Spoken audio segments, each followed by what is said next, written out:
Assalamualaikum coy. Bismillahirrahmanirrahim. Kita gas. Weh, lama banget nggak jalan-jalan ditemani si Roy karena hujan terus teman-teman. Ini Purbalingga masih dalam kondisi hampir setiap hari hujan. Jadi kalau pakai motor agak sedikit sayang badan, ya sayang motornya juga, karena setiap kali hujan reda kita mau nggak mau harus nyuci motornya. Hawanya enak banget, cuaca cerah. Kita masih jam 7:30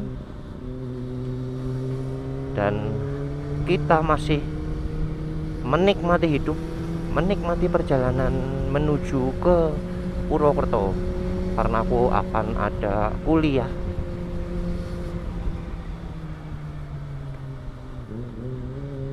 Ini kondisi Purbalingga juga benar-benar positif vibe banget ya, karena mungkin ini sudah pada berangkat sekolah, berangkat kerja. Tapi kalau tadi jam 7, waduh, ampun.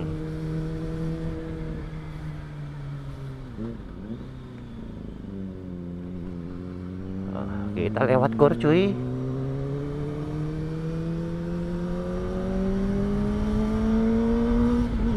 Wuhuu, kebut sedikit.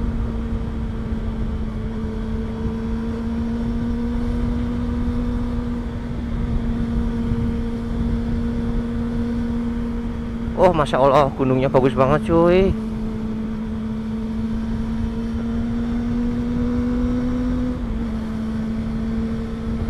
Hamparan sawah dan pabrik. Oke cuy, kita sambil jalan, kita lewat jalur alternatif yang nggak terlalu ramai, sama pemandangannya lumayan bisa menyejukkan mata, apalagi kondisi cerah seperti ini ya. Nah nih, kita mau menikmati perjalanan sambil ngobrol-ngobrol sedikit, yang mana apa yang kita obrolkan berbanding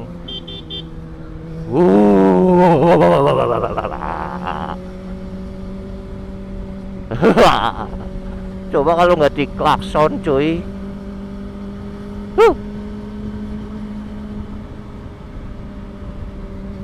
Oke, lanjut ya.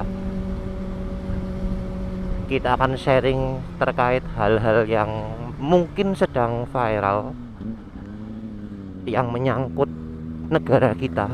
Wah, ini berat ini mungkin pembahasannya, tapi ini lagi rame banget cuy.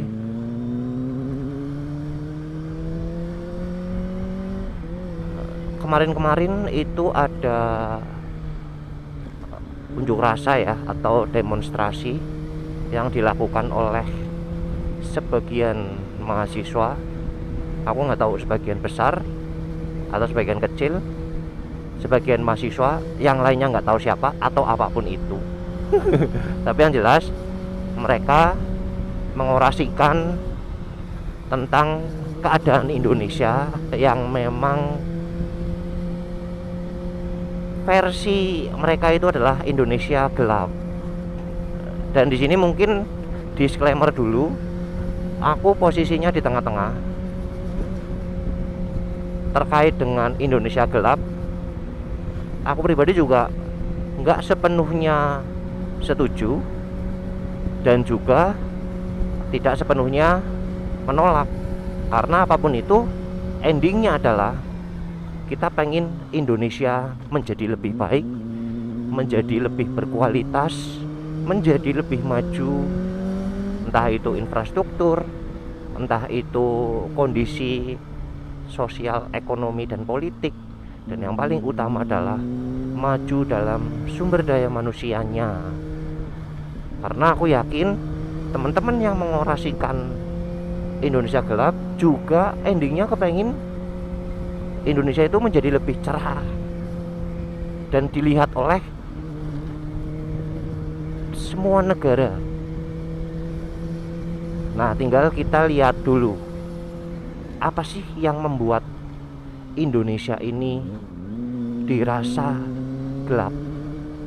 Gelap itu maksudnya adalah bukan gelap lingkungan dan suasananya ya, kayak siang dan malam gitu, bukan. Kalau itu mah pasti, kalau malam Indonesia pasti gelap, apalagi kalau nggak ada lampu ya. Nah, kita ngomong terkait dengan masa depan Indonesia, yang katanya ke depan itu Indonesia itu nggak tahu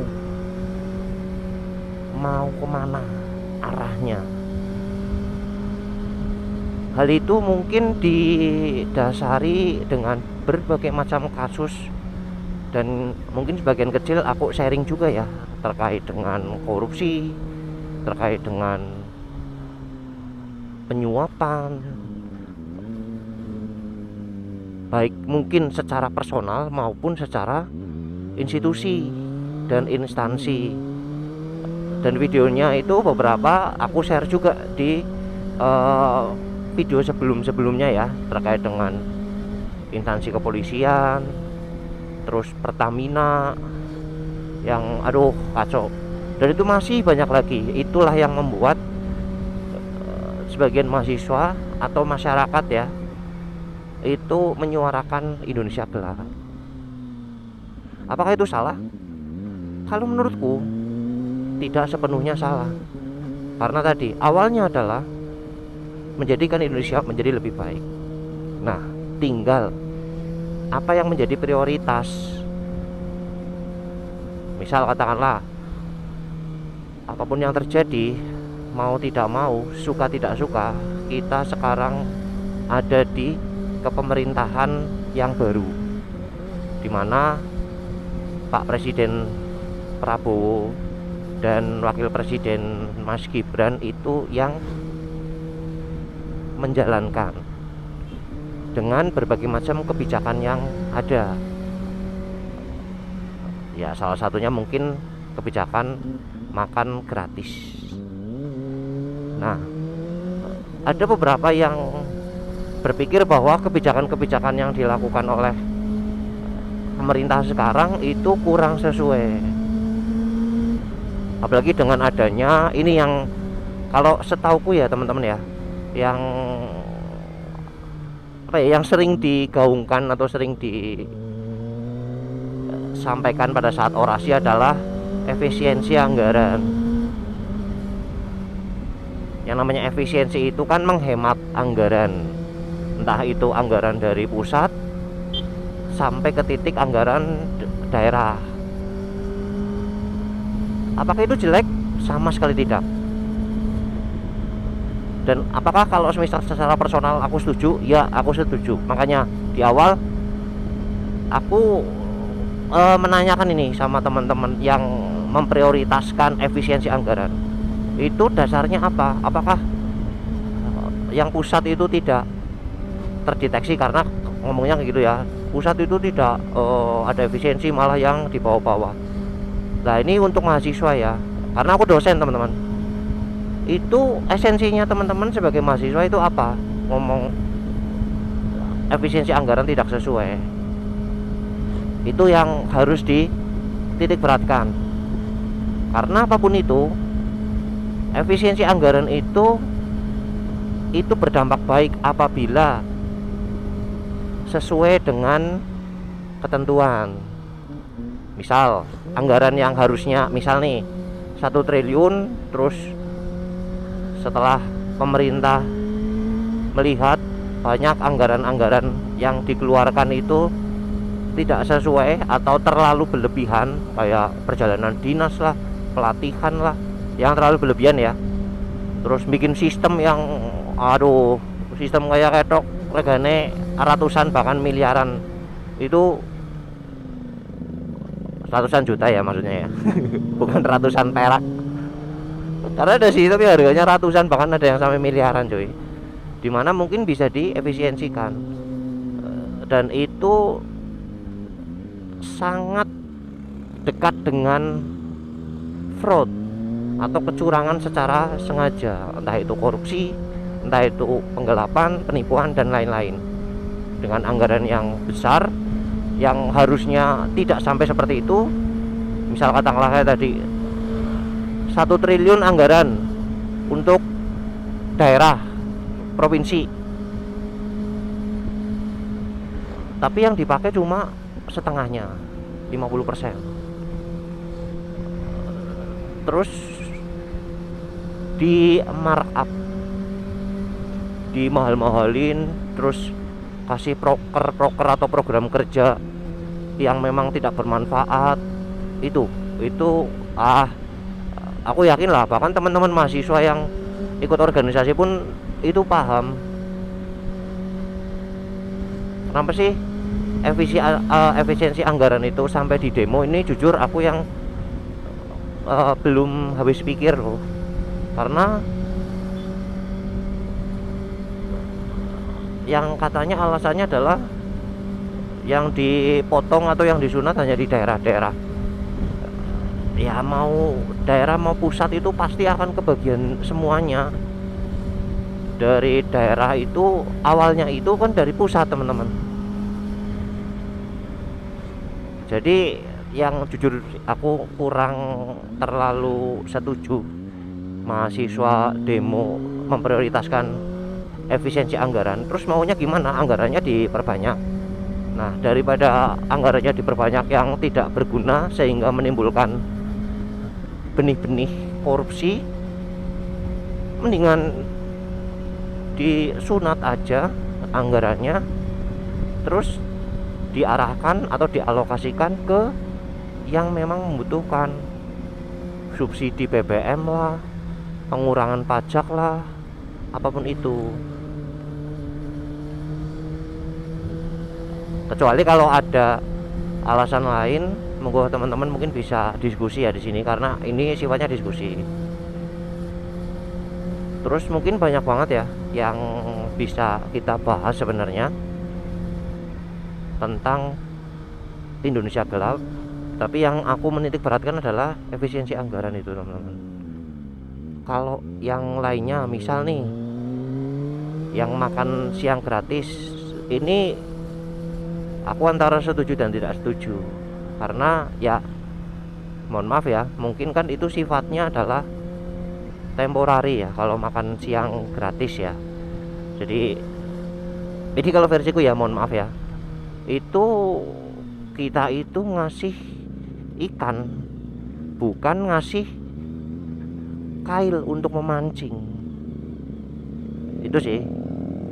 Tapi ini juga tidak buruk, karena nggak bisa dipungkiri teman-teman, Indonesia itu darurat makanan yang bergizi, khususnya untuk generasi penerus kita, anak-anak ini, anak SD, SMP, bahkan ke SMA ya.